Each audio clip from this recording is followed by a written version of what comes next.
Yine bugün şu zinamızı bitirip tapşırdık. Xudo xolasa şunu to'liq obzorini sizlarga qilishga qo'ldan kelgancha harakat qilamiz. Bu zinamizni o'zi biz o'tgan zinalar ichida eng ekonom byudjetli variantdagisi bo'ladi. Nima uchun desangiz, bu yerda eng asosiy ishlatilgan narsa stupenkasi bo'ldi, oyoq qo'yadovni. Buni laminat MDFdan o'tdik biza. Bizlarga katta formatda keladi.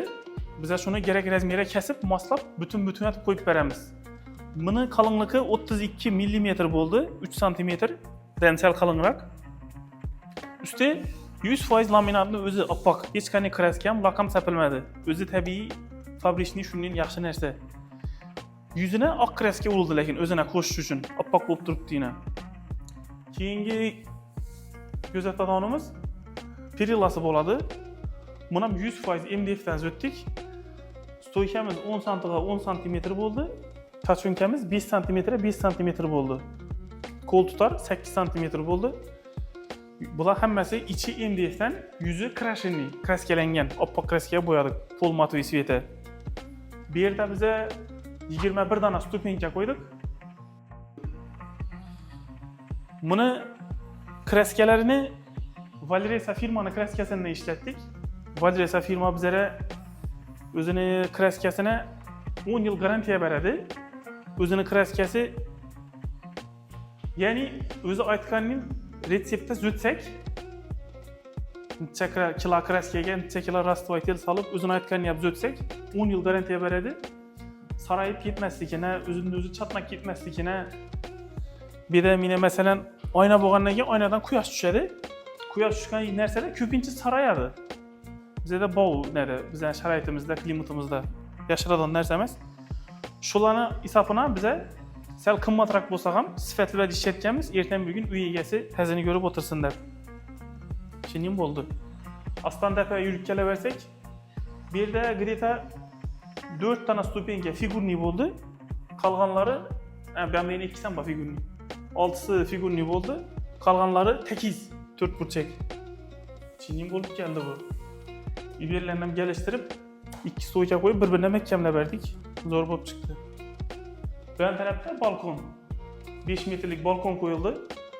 Bunga ham shu tachonkadan ko'rsangizlar, soldatning bu bir xil bo'lib turibdi. Bular ham 100% MDFdan. Umuman lishniy zikirda narsa yo'q, xudo xolasa. Ustalarimiz baraka topsin, yaxshi mahkamlaganlar. Do'stlar, bu zinani qo'limdan kelgancha qisqarmay tushuntirdim.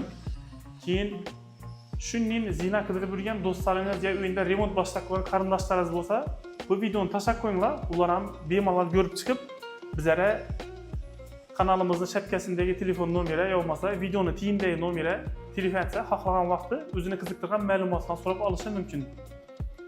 Yana bir yeri bor.